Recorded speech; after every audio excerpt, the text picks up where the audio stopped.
श्रीमद्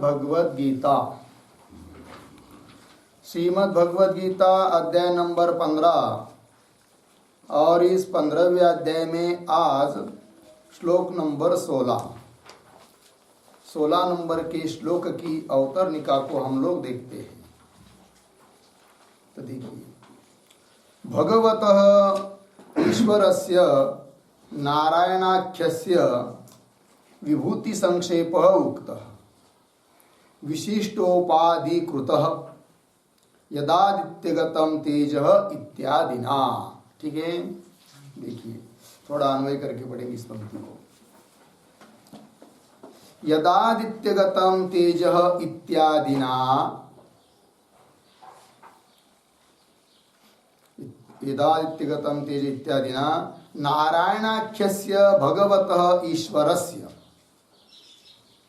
नारायणाख्यस्य भगवतः ईश्वरस्य विशिष्ट उपाधिकृतः विभूति संक्षेपः उक्तः। ठीक, देखिए भाई अर्थ कह रहे हैं कि यदादित्यगतम तेज, इसी अध्याय का श्लोक नंबर 12। तो श्लोक नंबर 12, 13, 14 और 15 तो कह रहे यदादित्यगतम तेज इत्यादि श्लोकों के द्वारा नारायणाख्यस्य, नारायण है नाम जिनका, ऐसे जो भगवान ईश्वर, उनके विभूति का संक्षेप कहा। और विभूतियों का संक्षेप में जो विभूतियों का वर्णन किया वो कैसे, तो बीच में बताया नारायणाख्यस्य भगवत ईश्वरस्य विशिष्ट उपाधिकृतः विभूति संक्षेप उक्तः। विशिष्ट उपाधि के द्वारा किया हुआ जो विभूति योग है, विभूति है भगवान की, उस विभूतियों का संक्षेप अर्थात थोड़े में विभूतियों का वर्णन किया, जो कि विभूति उपाधिकृत है। ठीक है जी, तो चलिए, तो क्या वो विशिष्ट उपाधि थी, तो उस पर एक वाक्य विशिष्ट उपाधि के ऊपर। तेजो अवन्नादयः, तेजो अवन्नादयः तत्तत् उपाधयः, तत्तत् उपाधयः परस्परं भिन्नाः, परस्परं भिन्नाः अर्धविराम। तत्कृतः भगवतः विभूति संक्षेपः उक्तः। तत्कृतः भगवतः विभूति संक्षेपः उक्तः। ठीक, देखिए भाई, तेज, अप, अन्न आदि शब्द से सूर्य, सोम आदि सब लेना है। तो तत्तत् उपाधय परस्परम भिन्ना, वो जो सभी उपाधियां परस्पर में कैसी है, अलग अलग है, भिन्न भिन्न है। और उसके द्वारा किया हुआ भगवान का विभूति योग संक्षेप में इन 4 श्लोकों के द्वारा बताया। ठीक, अब आगे चलते हैं। अथ अधुना, फिर बोल रहे भाई ठीक है, विभूतियों का संक्षेप बताया 4 श्लोकों के द्वारा।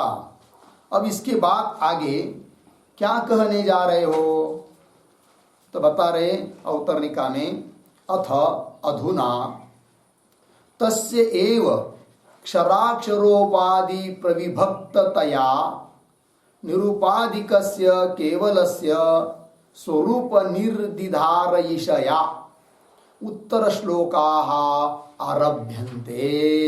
ठीक है, देखिए इसको भी कैसा पढ़ेंगे। अथ अधुना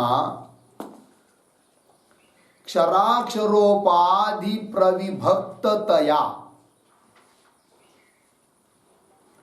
तस्य एव,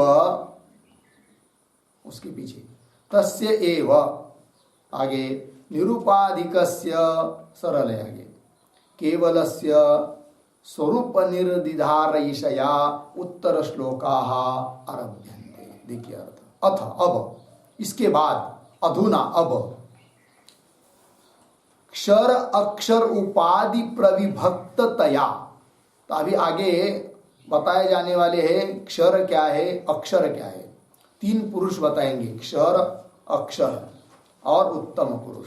ठीक, तो क्षर अक्षर उपाधि का प्रविभाग करके उसके द्वारा तस्य एव निरुपाधिकस्य, वही निरुपाधिक उपाधि रहित असनारा ऐसा जो परमात्मा भगवान, क्योंकि पीछे के वाक्य में क्या कहा कि नारायण नाम के भगवान की विभूति बताई। अब उसी तस्य एव, उसी परमात्मा का जो निरुपाधिक स्वरूप है उसको दिखाएंगे। निर्दिधारयिषया, दिखाने की इच्छा से उत्तर श्लोकाः आरभ्यन्ते, उसी परमात्मा का जिनकी विभूतियों का वर्णन अभी तक किया, उसी परमात्मा का केवल स्वरूप जो है, निरुपाधिक जो स्वरूप है, उसको दिखाने की इच्छा से आगे के श्लोकों का आरंभ कर रहे हैं। ठीक, पंक्ति पुनः देखिए। अथ अधुना क्षर अक्षर उपाधि प्रविभक्ततया तस्य एव निरुपाधिकस्य, निरुपाधिकस्य मतलब उपाधि रहितस्य, निर्विशेषस्य इति यावत्, निरुपाधिकस्य उपाधि रहितस्य निर्विशेषस्य इति यावत्, पूर्णविराम, अतः एव केवलस्य एकस्य आत्मनः, अतः एव केवलस्य एकस्य आत्मनः चिन्मात्रस्य इति वा, चिन्मात्रस्य इति वा। ठीक, देखिए भाई, उपाधि रहितस्य, उपाधि रहित निर्विशेष ऐसा जो परमात्मा भगवान है, और उपाधि रहित निर्विशेष होने के कारण ही कह दिया उसको केवल, केवलस्य नाम एकस्य, एक ऐसा जो आत्मा अर्थात चित स्वरूप परमात्मा, उसका स्वरूप निर्दिधार ईशया। ठीक है जी, तो स्वरूप निर्दिधार ईशया मतलब क्या लिखेंगे शब्द, तत्वम याथार्थ्यम, तत्वम याथार्थ्यम स्वरूपम इति यावत्, स्वरूपम इति यावत्, पूर्णविराम, तस्य निर्धारयितुम, तस्य निर्धारयितुम इच्छया, निर्धारयितुम इच्छया, निर्दिधारयिषया, निर्दिधारयिषया। ठीक, देखिए भैया, तो स्वरूप निर्दिधारयिषया ऐसा शब्द आया है, मतलब क्या, तत्व अर्थात याथार्थ्य, अर्थात स्वरूप, परमात्मा का स्वरूप क्या है, तत्व क्या है, उसका यथार्थ स्वरूप क्या है। तस्य निर्दिधारयितुम इच्छया, उसका निर्धार निश्चय करने की इच्छा से उत्तर श्लोकाः आरभ्यन्ते, मतलब परमात्मा का वास्तव स्वरूप क्या है उसको, उसका निर्धार करने की इच्छा से, निश्चय करने की इच्छा से आगे के श्लोकों का आरंभ कर रहे हैं। लेकिन किस माध्यम से, शुरुआत कैसी करेंगे, तो अभी शुरू में आया ना, अथ अधुना क्षर अक्षर उपाधि प्रविभक्ततया, इस पर भी लिखते एक वाक्य, प्रकर्षेण विभक्तः प्रविभक्तः, प्रकर्षेण विभक्तः प्रविभक्तः, प्रविविक्तः, प्रविविक्तः, तद्भावेन, तद्भावेन प्रविभक्ततया, प्रविभक्ततया क्षराक्षर उपाधि द्वयात् विविच्य इत्यर्थः, क्षराक्षरोपाधि द्वयात् विविच्य इत्यर्थः। ठीक, देखिए भाई अर्थ। प्रकर्षेण विभक्त प्रविभक्त, विशेषकर विभाग किया जिसका है उसको बोलते हैं प्रविभक्त। प्रविविक्त, अच्छी तरह से अलग अलग किए हुए। तद्भावेन प्रविभक्ततया, कुल मिलाकर क्या अर्थ निकलता है?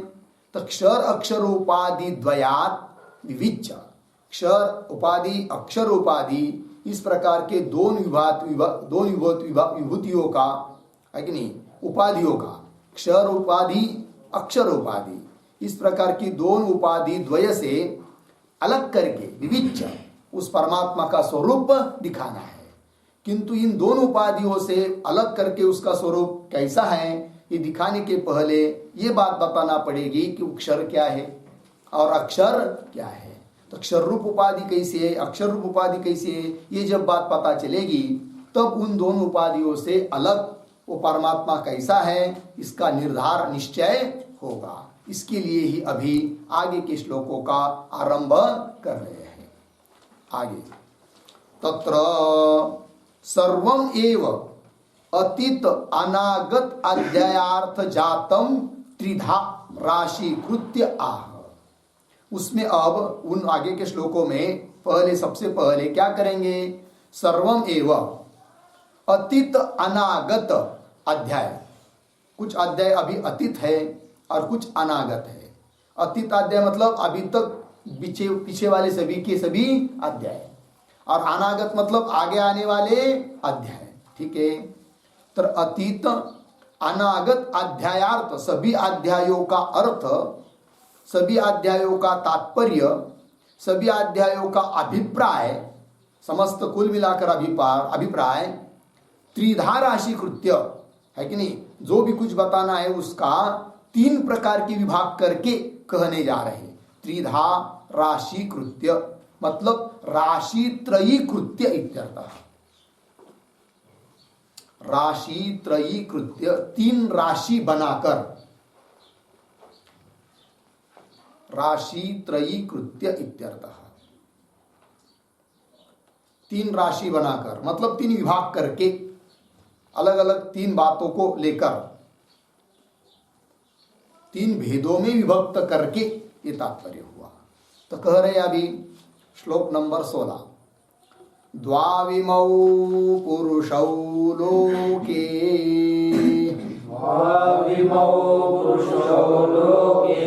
क्षरश्चाक्षर एव च,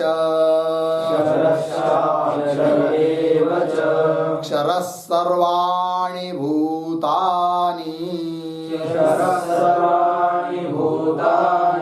कूटस्थोऽक्षर उच्यते। द्वाविमौ पुरुषौ लोके, क्षरश्चाक्षर एव च, क्षरः सर्वाणि भूतानि, कूटस्थोऽक्षर उच्यते।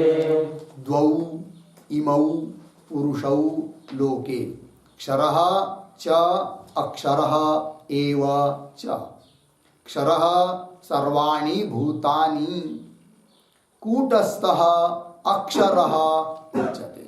ठीक, अर्थ करेंगे। लोके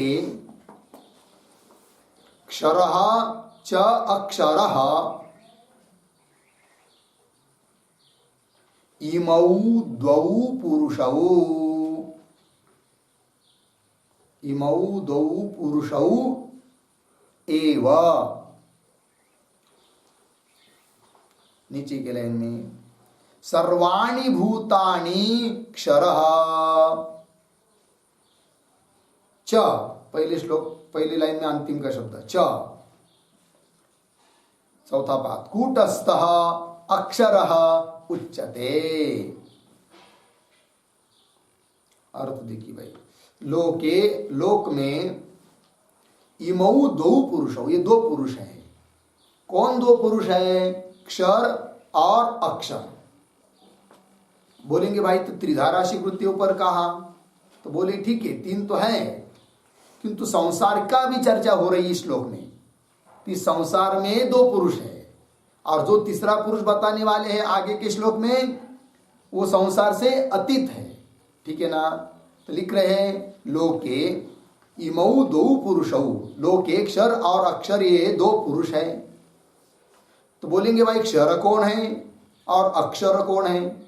तो कह रहे क्षर सर्वाणि भूतानि क्षर, सभी भूत जितने भी है पंचमहाभूत उनका कार्य अर्थात विकार जात यावत कार्य वर्ग है कि नहीं, सब आएगा भाष्य में। ये सब क्या है? क्षर है। और कूटस्थ अक्षर उच्यते, यहां पर कूटस्थ शब्द से आत्मा नहीं लेना है, कूटस्थ अक्षर शब्द से फिर क्या लेना है जी? माया, अर्थात पंचमहाभूतों का कारण जो अविद्या है, माया है, उसको लेंगे हम लोग यहां पर कूटस्थ शब्द से, अक्षर शब्द से। तो दो पुरुष हो गए। कौन कौन? ये कार्य वर्ग अर्थात भूत भौतिक प्रपंच, और भूत भौतिक प्रपंच का कारण जो अविद्या अर्थात माया, वो एक पुरुष हुआ, अविद्या रूप माया रूप एक पुरुष हुआ, जिसको यहाँ पर कूटस्थ और अक्षर शब्द से बताया है। ठीक है जी? तो चलिए भाष्य में देखते हैं। द्वौ इमौ पृथग राशि कृतौ पुरुषौ इति उच्येते लोके संसारे, क्षरः च क्षरति इति क्षरः विनाशी इति एकः राशिः। अर्धविराम। अपरः पुरुषः अक्षरः तद्विपरीतः, पूर्णविराम। आगे भगवतः माया शक्ति क्षराख्यस्य पुरुषस्य उत्पत्ति बीजम, अर्धविराम। अनेक संसारी जंतु काम कर्मादि संस्काराश्रय अक्षरः पुरुषः उच्यते। ठीक है? चलिए थोड़ा सा अन्वय करके पढ़ेंगे। तो पहले ही वाक्य में अंतिम आया है, शुरू से 5-6 शब्द छोड़कर लोके संसारे मिला। लोके शब्द का अर्थ कर दिया है संसारे। आगे क्षरः च क्षरति इति क्षरः विनाशी इति एकः राशि, अर्धविराम। अपरः पुरुषः अक्षरः तद्विपरीतः। यहां तक पढ़े, फिर शुरू में आइए। इमौ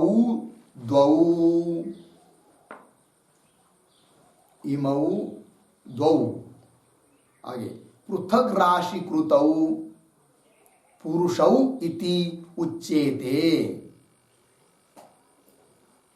हो गया? राशि कृतौ पुरुषौ इति उच्येते। आगे चलेंगे। क्षराख्यस्य पुरुषस्य उत्पत्ति बीजम, क्षराख्यस्य पुरुषस्य उत्पत्ति बीजम अनेक संसारी जंतु काम कर्मादि संस्काराश्रय, फिर पीछे वाला बीच में छुटा हुआ है, भगवतः माया शक्ति। आगे अक्षरः पुरुषः उच्यते। ठीक है? देखिए भाई अर्थ,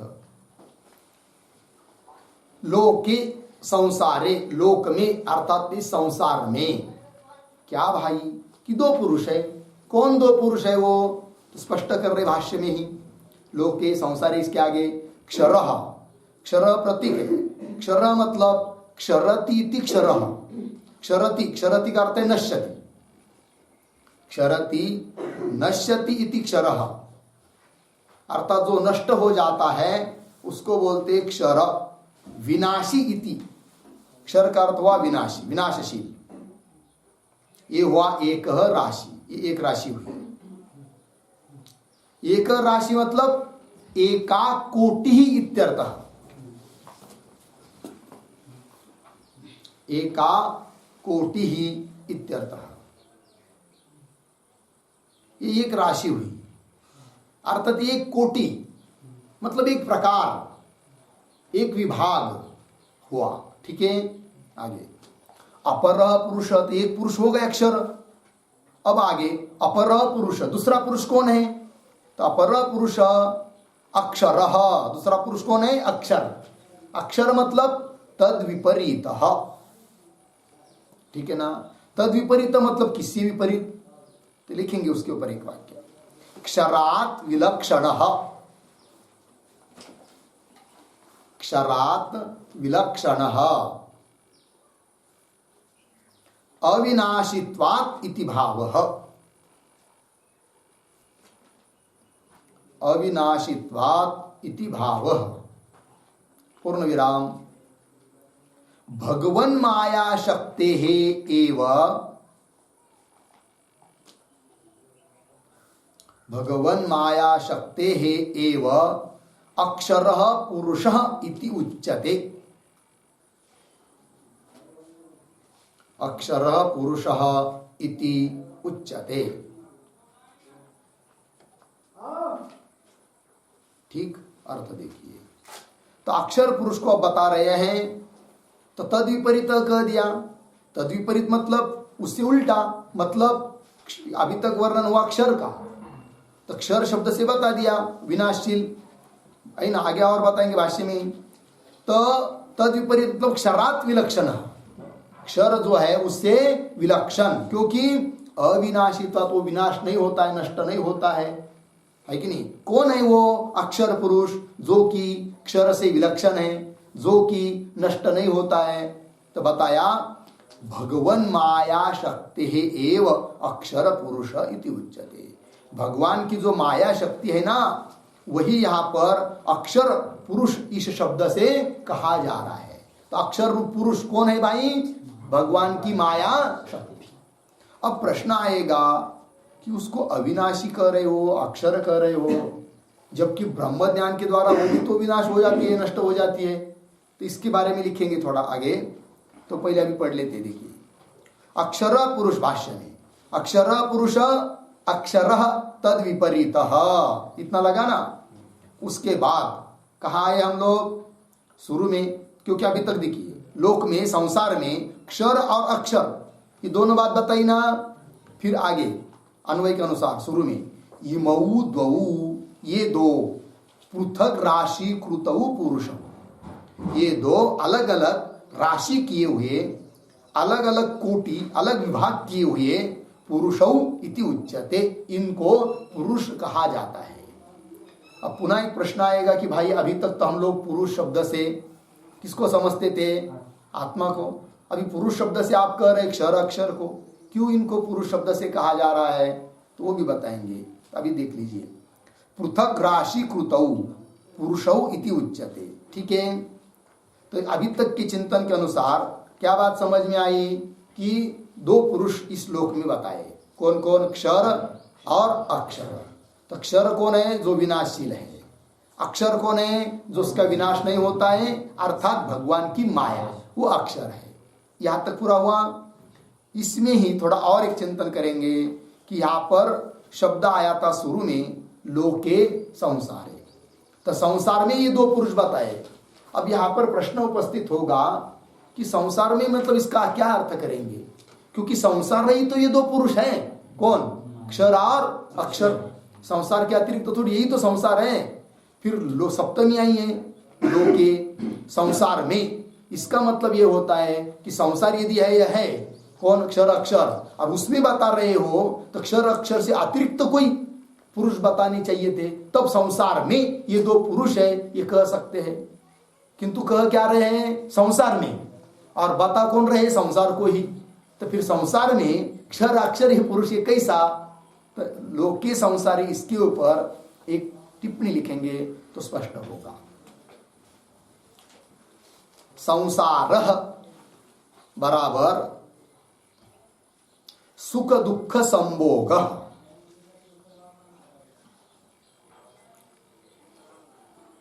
संसार बराबर सुख दुख संभोग, तस्मिन्,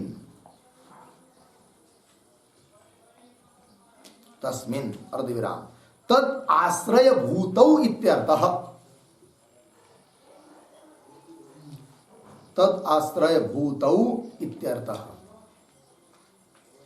पूर्ण विराम। अथवा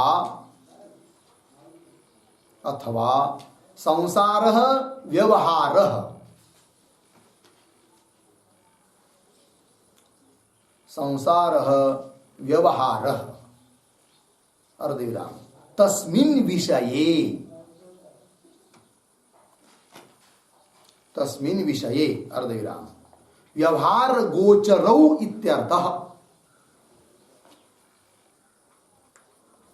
व्यवहार गोचरौ इत्यर्थः। पूर्ण विराम। पुरुषोत्तमः हि, पुरुषोत्तमः हि अव्यवहार्यः, अव्यवहार्यः। पूर्ण विराम। उद्धरण चिन्ह में यत् तत् अदृश्यम, यत् तत् अदृश्यम अग्राह्यम, उद्धरण चिन्ह बंद, इत्यादि श्रुते है, इत्यादि श्रुते है। पूर्ण विराम। लोके जगति, लोके जगति इति तु न उक्तम आचार्यैः, न उक्तम आचार्यैः अर्धविराम। क्षराक्षरयोः एव, क्षराक्षरयोः एव जगत् पदार्थत्वेन, जगत् पदार्थत्वेन क्षराक्षरातिरिक्त जगत् पदार्थाभावात्, क्षराक्षरातिरिक्त जगत् पदार्थाभावात्।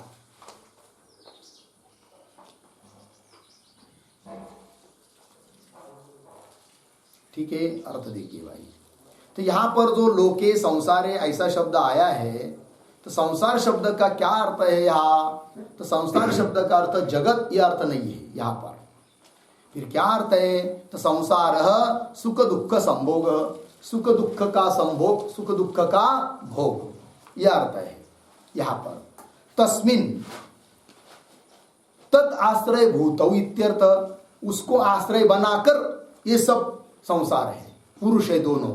कौन कौन? क्षर और अक्षर, है कि नहीं? क्योंकि सुख दुख का संभोग उसके लिए ही ये क्षर और अक्षर है। जीवों को उसके कर्म के अनुसार फल मिलने के लिए ही अक्षर अक्षर की प्रवृत्ति है, माया और माया का कार्य। इसलिए उसके आश्रयभूत हुए कौन? अक्षर और अक्षर। इसलिए संसार शब्द का अर्थ कर दिया क्या? सुख दुख संभोग। ठीक, एक अर्थ हुआ। तत्र तद आश्रय भूतौ इत्यर्थ, एक अर्थ हुआ। अथवा दूसरा अर्थ कर रहे संसार व्यवहार, संसार मतलब व्यवहार। तस्मिन विषये, उसके बारे में, अर्थात व्यवहार गोचरो। तो व्यवहार गोचर ये दो पुरुष है, कौन कौन? क्षर और अक्षर। तो लोके संसारे, संसारे का अर्थ कर दिया व्यवहार गोचरो। तो व्यवहार में आने वाले ये दो पुरुष है, कौन? क्षर और अक्षर। तो वाक्य का अर्थ हो गया। फिर बोलेंगे जो तीसरा पुरुष बताएंगे वो व्यवहार, वो इसमें नहीं है क्या लोक में व्यवहार योग्य? तो बोल रहे आगे पुरुषोत्तम, जो आगे तीसरा पुरुष बताएंगे ना, तो पुरुषोत्तम ही अव्यवहार्य, वो व्यवहार में आता ही नहीं है। इसलिए व्यवहार गोचर जो दो पुरुष है वो हुए क्षर और अक्षर। तो अर्थ होगा और पुरुषोत्तम ही अव्यवहार्य। क्यों? कैसा अव्यवहार्य है वो? तो श्रुति ने कहा है, श्रुति बताती है यत् तत् अदृश्यम, अदृश्य है, दिखाई नहीं देता, अग्राह्यम, ग्रहण नहीं होता है, अर्थात व्यवहार से अतीत है, इत्यादि श्रुते है। ठीक, ये हुआ। और स्पष्ट कर रहे कि लोके मतलब जगति इति तो न उत्तम आचार्य। यहां पर लोके शब्द का अर्थ जगत, ऐसा कहने का अभिप्राय आचार्य का नहीं है। इति तो न उत्तम आचार्य। क्यों? तो कह रहे क्षराक्षरयो एव जगत पदार्थत्वेन, क्षर अक्षर ही तो जगत है। और यदि लोके संसारे इसका अर्थ जगत ऐसा करेंगे तो जगत में क्षर अक्षर तो अर्थ नहीं बैठता है ना। घट में घट ये बात नहीं बैठेगी, घट में जल ये कहेंगे तो बात बैठती है। आप जिसमें कहना है उससे अतिरिक्त उसमें वाला अंदर वाला कहना पड़ेगा ना, तो घट में जल, किंतु घट में घट बात लगेगी क्या? नहीं। इसलिए जगत क्या है जी? क्षर अक्षर से अतिरिक्त तो कोई जगत नहीं है। इसलिए यहां पर संसारे लोके का अर्थ जगत नहीं करेंगे, तो क्या करना है वो बता दिया। आगे चलिए, लगा ना? लोके जगति इति तो न उत्तम आचार्य, क्यों? क्षराक्षरयो एव जगत पदार्थत्वेन, क्षराक्षरातिरिक्त जगत पदार्थाभावात्, इससे अतिरिक्त कोई जगत नहीं है। लग गया अर्थ? चलिए भाई, तो आगे चलते हैं। तो हुआ ना यहां तक? हाँ, क्या? तो पृथक राशिकृतौ पुरुषौ इति उच्येते, ये दो पुरुष बताए। अब अन्वय किया था, आगे क्या है? क्षराख्यस्य पुरुषस्य। अब दूसरा जो पुरुष है ना अक्षर, उसको बताने जा रहे हैं। थोड़े में तो बता दिया, अपर पुरुष अक्षर तद विपरीत इत्यादि, और स्पष्टीकरण कर रहे उसका। क्षराख्य कौन है वो अक्षर पुरुष, उसको कह रहे हैं। क्षराख्यस्य पुरुषस्य उत्पत्ति बीजम, एक विशेषण हुआ उसका, अक्षर पुरुष का। ठीक है, क्षराख्य जो भी पुरुष है, क्षर नाम का जो भी पुरुष है, अर्थात भूत भौतिक प्रपंच, उसका जो उत्पत्ति का बीज है, ऐसी जो माया, ईश्वर की माया है ना, वो अक्षर पुरुष बताना है। तो एक विशेषण हुआ, क्षराख्यस्य पुरुषस्य उत्पत्ति बीजम। और दूसरा विशेषण, अनेक संसारी जंतु काम कर्मादि संस्कार आश्रय, इस प्रकार का वो है अक्षर पुरुष। अनेक संसारी जंतु, जंतु नाम प्राणी, इस पर लिखते एक वाक्य, अनेकेशाम संसारीणाम, अनेकेशाम संसारीणाम जंतूनाम प्राणिनाम ये काम कर्मादि संस्काराः, ये काम कर्मादि संस्काराः तेषाम आश्रयः, तेषाम आश्रयः पूर्ण विराम। प्रलय दशायाम,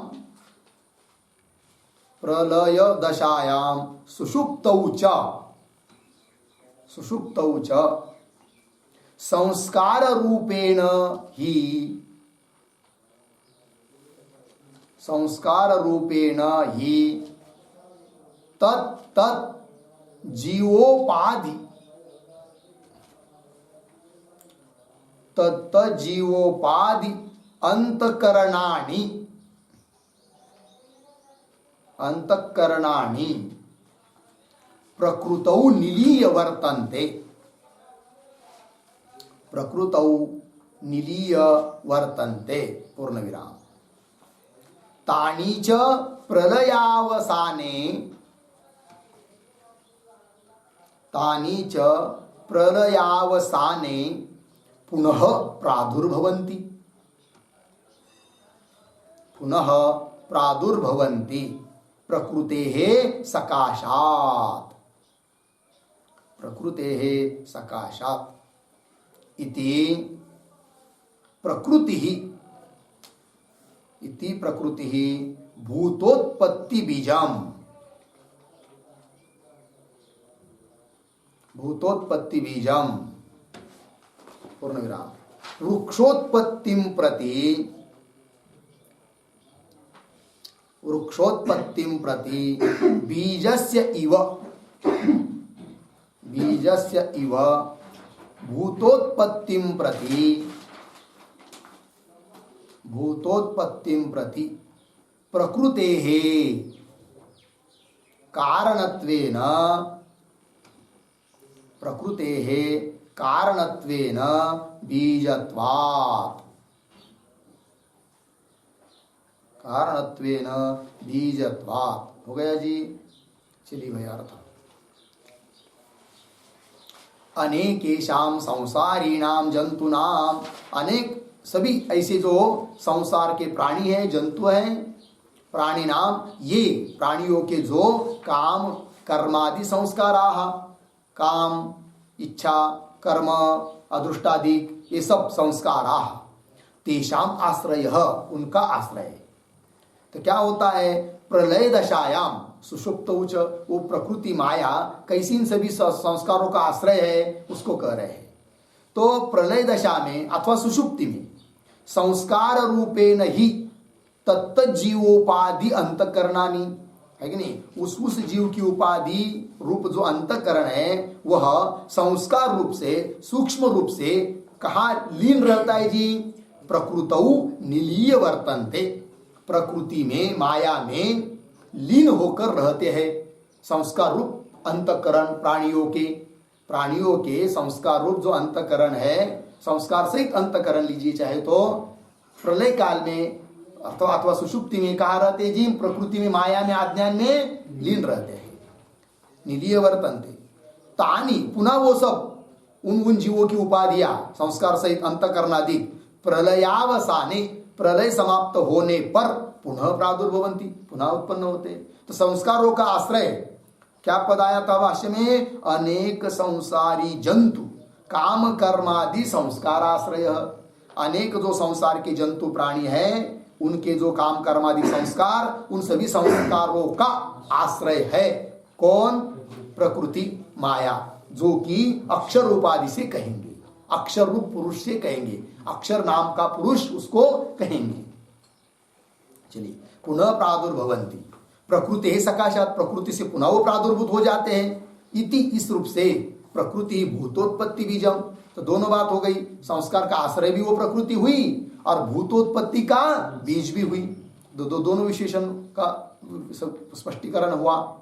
तो उदाहरण देकर समझा रहे हैं, वृक्षोत्पत्ति प्रति, वृक्ष उत्पन्न होता है तो उसके प्रति बीज जैसा कारण होता है, तो बीजस्य इव भूतोत्पत्ति प्रति प्रकृति कारणत्वेन, भूत उत्पत्ति के प्रति कारण है कौन, प्रकृति, प्रकृति कारणत्वेन, प्रकृति कारण होने से वो बीज हो गई सभी भूतों की। लग गया जी। चलिए भाष्य में, क्षराख्यस्य पुरुषस्य उत्पत्ति बीजम एक विशेषण, अनेक संसारी जंतु काम कर्मादि संस्कार आश्रय कौन, भगवतः माया शक्ति, भगवान की माया शक्ति, और वही क्या है, अक्षर पुरुष उच्चते, वही अक्षर पुरुष इस शब्द से कहा जा रही है। तो दो पुरुष हुए, अक्षर और अक्षर। और स्पष्टीकरण कर रहे भाष्यकार, कौ तौ पुरुषौ प्रश्न चिन्ह, कौन वो दो पुरुष है, इति आह स्वयं एव भगवान, इति स्वयं एव भगवान आह, वो कौन दो पुरुष है इस बात को स्वयं भगवान कह रहे हैं इसी श्लोक के उत्तरार्ध में।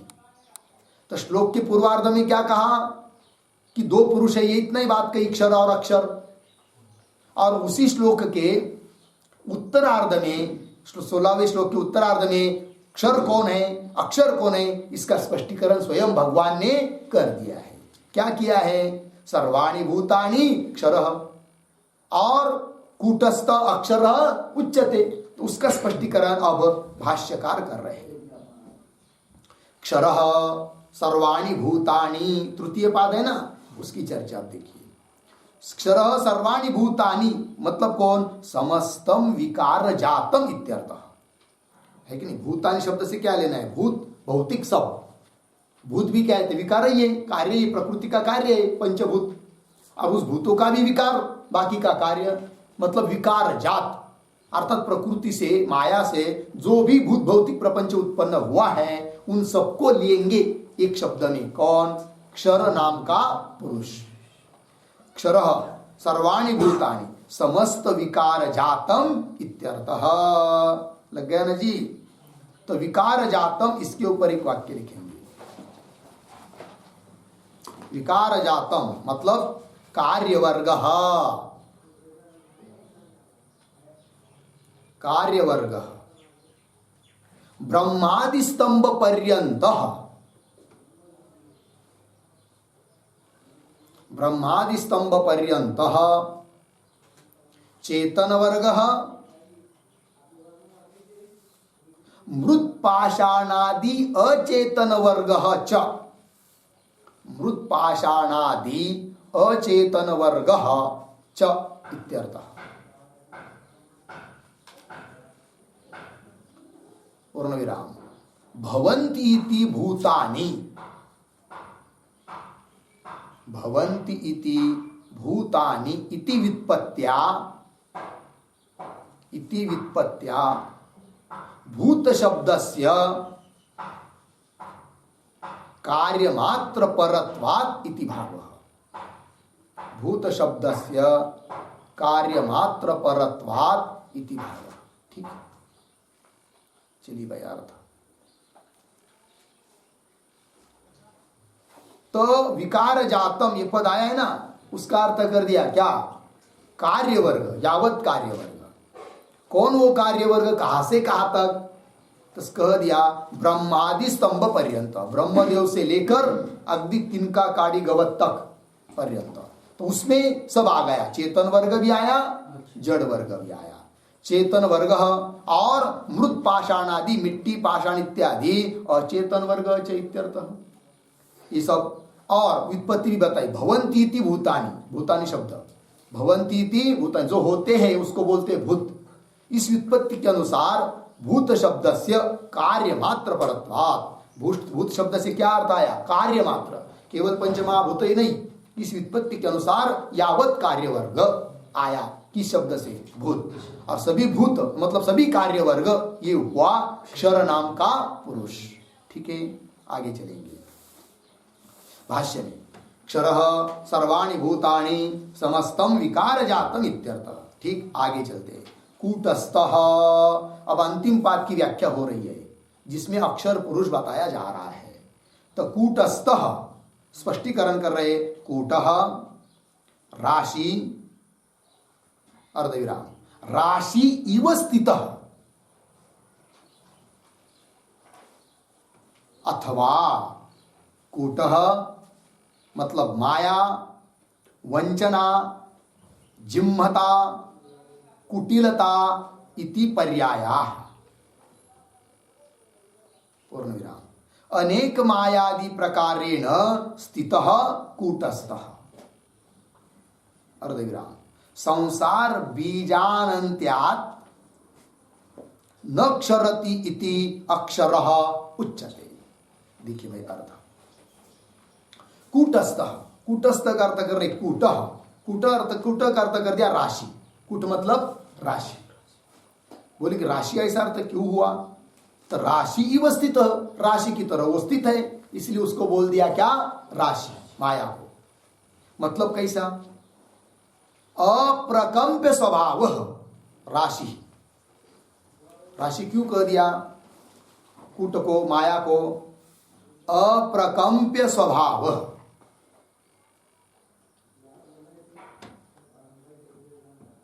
अप्रकंप्य स्वभाव।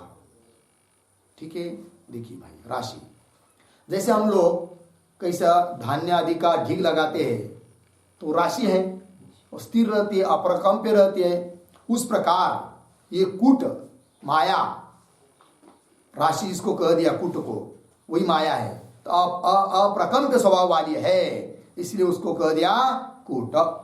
तो कूट राशि, राशि इव स्थित, अप्रकंप्य स्वभाव, एक अर्थ हुआ। लेकिन मतलब कूट की तरह स्थित है, जो राशि की तरह स्थित है, ऐसी कौन? माया एक। अथवा कूट, कूट शब्द का अर्थ आप कर रहे, कूटस्थ मतलब कूट की तरह। कूट मतलब क्या? माया, मतलब वंचना किंवा जिह्मता, कुटिलता, ये सब पर्यायवाची शब्द है। क्या इसमें भाव है? तो लिखते उसके ऊपर भी, कूट इव तिष्ठति इति कूटस्थः, कूट इव तिष्ठति इति कूटस्थः। पूर्णविराम। कूट रूपेण तिष्ठति इति च, कूट रूपेण तिष्ठति इति च कूटस्थः इति व्युत्पत्त्यन्तरम् आश्रित्य, इति व्युत्पत्त्यन्तरम् आश्रित्य आह अथवा इति, अथवा इति। पूर्णविराम। माया बराबर इंद्रजालादि ही, माया बराबर इंद्रजालादि अर्धविराम। वंचना बराबर प्रतारणम, प्रतारणम अर्धविराम। पश्यतः हरणादिकम, पश्यतः हरणादिकम पूर्ण विराम। जिम्हता बराबर कपट स्वभाव, जिम्हता बराबर कपट स्वभाव। ठीक, आगे कुटिल, कुटिलता अंतिम काय है ना पद, कुटिलता बराबर कौटिल्यम, कौटिल्यम। इति एतेषाम, इति एतेषाम अवांतर स्वरूप भेद सत्वात्, अवांतर स्वरूप भेद सत्वात् माया वंचनादि प्रकारेण, माया वंचनादि प्रकारेण, माया वंचनादि प्रकारेण इति उक्तम पूर्ण विराम। चतुर्णाम अपि, चतुर्णाम अपि अज्ञान पदार्थत्वात्, अज्ञान पदार्थत्वात् पर्यायाः इति उक्तम, पर्यायाः इति उक्तम। ठीक, चलिए भाई अर्थ। तो अथवा करके कुटस्थ शब्द का अर्थ कर रहे हैं। कौन सी व्युत्पत्ति के आधार पर? तो कूट इव तिष्ठति इति कूटस्थ, कूट की तरह जो स्थित है रहता है उसको बोलते हैं क्या? कूटस्थ। क्यों? कूट रूपेण तिष्ठति इति कूटस्थ, कूट रूप से जो रहती है उसको बोलेंगे कूटस्थ। ठीक है ना? तो कूट इव तिष्ठति इति कूटस्थ, ये पहली व्युत्पत्ति। दो व्युत्पत्ति हुई आपके अनुसार, अर्थ हुआ पहला वाला कूट राशि, राशि इव स्थित। और व्युत्पत्त्यंतर दूसरी व्युत्पत्ति कौन सी? कूट रूपेण तिष्ठति इति कूटस्थ, ये दूसरी व्युत्पत्ति हुई। तो इति व्युत्पत्त्यंतरम, दूसरी उत्पत्ति का आश्रय करके कहा अथवा इत्यादि। ठीक है जी? तो चलिए, तो अथवा करके आगे जो आया है कूट माया इत्यादि, तो सभी पर्यायवादी शब्द होने पर भी उनका थोड़ा थोड़ा अर्थ में बीच वाला क्या है? भेद है, प्रवृत्ति निमित्त भिन्न है। जैसे एक ही व्यक्ति होने पर भी उसको कोई पाचक बोलेगा, कोई पाठक बोलेगा, है कि नहीं? कोई चालक बोलेगा। व्यक्ति तो एक है, एक ही व्यक्ति के लिए सभी शब्द कहे जा रहे हैं, इसलिए पर्यायवाची हुई। तो भी अवांतर भेद उसमें है, अर्थात उनका प्रवृत्ति निमित्त अलग अलग है। व्यक्ति तो एक ही है, गाड़ी चलाता जानता है इसलिए चालक, भोजन बनाना जानता है इसलिए पाचक, पढ़ाना जानता है इसलिए पाचक। तो बीच वाला प्रवृत्ति निमित्त अलग हुआ कि नहीं? उस प्रकार यहाँ पर जो चार शब्द दिया है, माया जो कि कुट का अर्थ है, माया, वंचना, जिम्मता, कुटिलता, सभी के द्वारा अज्ञान रूप माया ही कही जा रही है, इसलिए सब पर्यायवाची हुई है। तो भी उसका अवांतर भेद है कि नहीं? प्रवृत्ति निमित्त अलग है। तो क्या है वो? तो लिख रहे देखिए, माया मतलब क्या? इंद्रजालादि माया, उसकी तरह ही वो प्रकृति अज्ञान, भगवान की शक्ति। और वंचना, वंचना का मतलब है प्रतारणम, अर्थात पश्यत पर हरणादिकम। देखते देखते ही कुछ लोग ऐसे होते हैं, वंचक होते हैं, ठग होते हैं। कैसे? बाजार में आप लोग दिखाई देंगे, व्यवहार उनके साथ कर रहे, वो आते देखिए कभी कभी टेबल लगा रहता है, काली पीली, वो ऐसे घुमाते रहते हैं, वंचक होते वो। हम लोग पैसा लगाते, देखते देखते काली की पीली की काली कर देते हैं, है कि नहीं? पश्यत हरणादिकम, देखते देखते ही हम लोगों का धन हरण कर लेते हैं, इसलिए वो क्या है? वंचक। तो उस प्रकार की है कौन? माया, है कि नहीं? सब कुछ वेदांत पढ़ लिया, प्रस्थांतर पढ़ ली, सब कुछ शास्त्र पढ़ लिया, तो भी देखते देखते ही ठका लेती है। आश्रम दिखाएगी, प्रतिष्ठा का लोभ देगी, है कि नहीं? फॉर्च्यूनर गाड़ी चाहिए, ऐसा मन में भाव उत्पन्न करा देगी, फिर धीरे धीरे उधर प्रवृत्ति हो जाएगी, तो क्या करती वो माया? वंचक है कि नहीं? तो वही तो बात है। चलिए, वंचना प्रतारणम पश्यत हरणाधिकम। जिम्मता, जिम्मत का अर्थ है कपट स्वभाव। माया कैसी है? कपट स्वभाव वाली है। और कुटिलता, कौटिल्यम वक्र है। इति तेषाम अवांतर स्वरूप भेद सत्वात्, अवांतर मतलब बीच वाला थोड़ा थोड़ा स्वरूप का भेद होने से माया वंचनादि प्रकारेण इति उत्तम। भाष्य में आया है ना, देखिए कहा आया है यहीं पर, माया वंचना जिम्मता कुटिलता इति पर्याय। इस पर्याय शब्द है। आगे क्या लिखा? अनेक मायादि प्रकारेण, मायादि तो माया वंचनादि प्रकारेण ऐसा आया है। यदि सभी पर्यायवाची शब्द है तो बस इतना ही लिखना चाहिए था ना कि इस रूप से माया प्रकार से स्थित है, लेकिन इस रूप से स्थित है, ऐसा ही कहना चाहिए था। क्या क्या कह दिया? अनेक मायादि मतलब माया वंचना जिम्मता, और सभी जो पर्यायवाची शब्द है तो इस सभी का उल्लेख क्यों किया? इसीलिए कि उसमें अवांतर क्या है? बीच वाला थोड़ा थोड़ा भेद है पर्यायवाची होने पर भी। तो माया वंचनादि प्रकारेण इति उत्तम। क्यों? अवांतर स्वरूप भेद सत्वात्। आगे चलते हैं। चतुर्नाम अपि अज्ञान पदार्थत्वात्, चारों का भी अर्थ कुल मिलाकर क्या है? अज्ञान ही है, माया ही है। अज्ञान पदार्थत्वात् पर्यायः इति उत्तम। इसलिए सभी शब्द क्या है जी? पर्याय है, ये कह दिया। चलिए आगे भाष्य में। कूटः माया वंचना जिम्मता कुटिलता इति पर्यायः अनेक मायादि प्रकारेण स्थितः कूटस्थः, ऐसा वो कूटस्थ है। फिर बोलेंगे भाई तो उसको अक्षर कह रहे हो, अक्षर भी कहा है ना उसको, माया को, तो कैसे, क्यों अक्षर कहा? तो हेतु दिया, संसार बीज अनंत्यात्, संसार का बीज अनंत होने से न क्षरतीति अक्षर उच्यते, इसलिए उसको अक्षर कहते हैं। तो बोलेंगे स्पष्ट नहीं हुआ, तो नहीं हुआ तो थोड़ा लिखेंगे तब स्पष्ट होगा। ननो ज्ञाननाशायाः प्रकृतेः, ज्ञाननाशायाः प्रकृतेः कथम अक्षरकूटस्तत्वम्,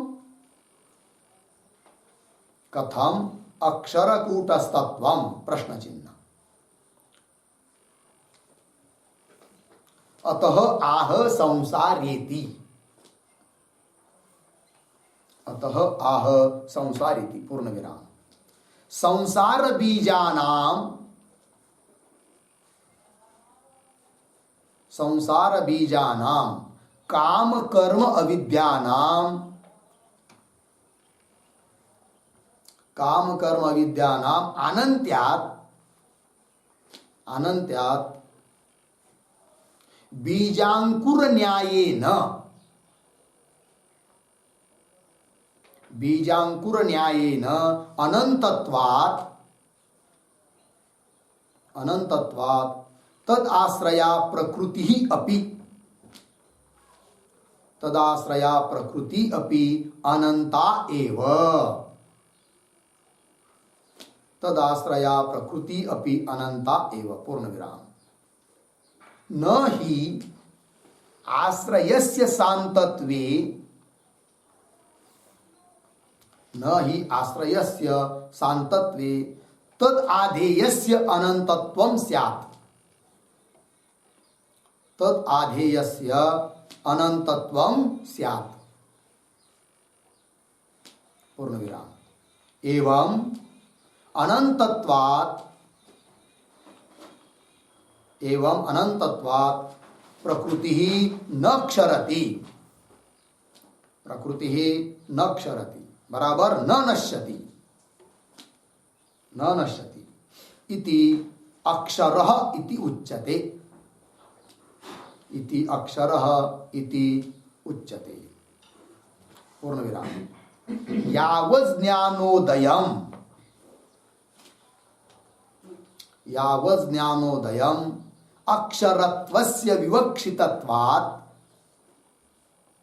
अक्षरत्वस्य विवक्षितत्वात् सापेक्षम नित्यत्वम अस्ति, मायायाः सापेक्षम नित्यत्वम अस्ति मायायाः इति भावः।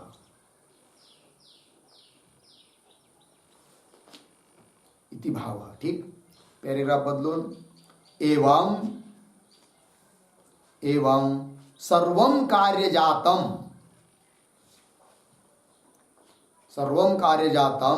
एकः पुरुषः विनाशी स्वभावात् अर्धविराम कारणं माया तो अन्यः पुरुषः अविनाशी स्वभावात् पूर्ण विराम अतः कार्यम जगत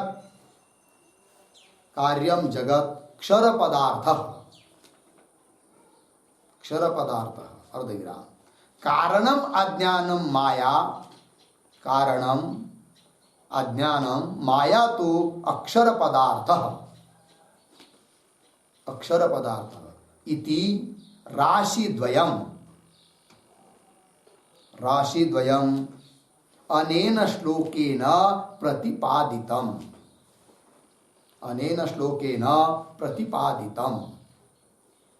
पूर्णविराम तृतीय राशिम तो पुरुषोत्तमाख्यम उत्तर श्लोकेन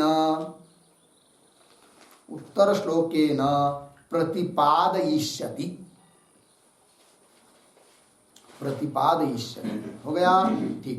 चलिए भाई, अर्थ ननो कोई शंका करेगा कि ज्ञान नाश्यः प्रकृति, ज्ञान के द्वारा नष्ट होती है कौन? प्रकृति। और यदि नष्ट होती है तो कथम अक्षर कूटस्थत्व, उसको अक्षर कर रहे, कूटस्थ कर रहे हो। तो उसका उत्तर देने के लिए ही पद आया है संसार बीज अनंत्या।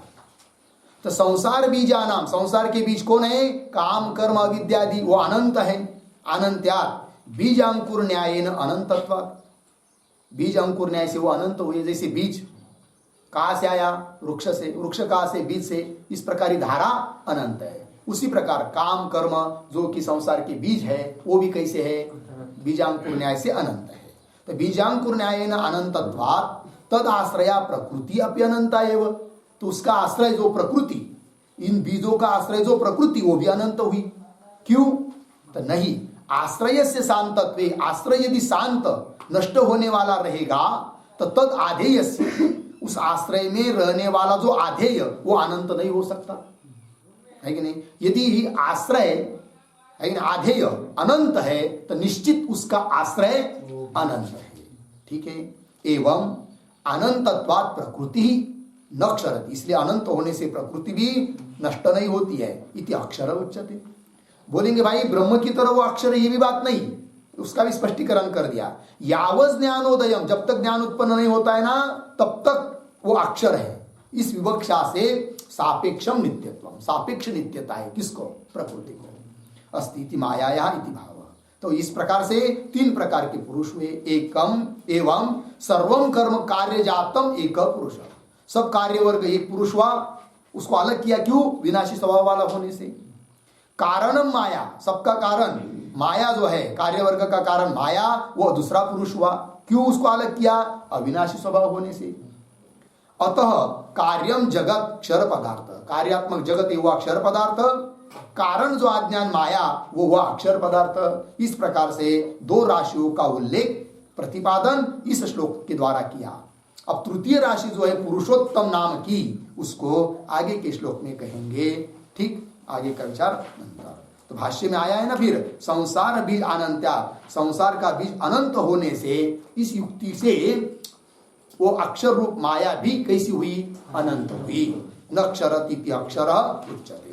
ओम पूर्णमदः पूर्णमिदं पूर्णात् पूर्णमुदच्यते पूर्णस्य पूर्णमादाय पूर्णमेवावशिष्यते। ओम शांति शांति शांति।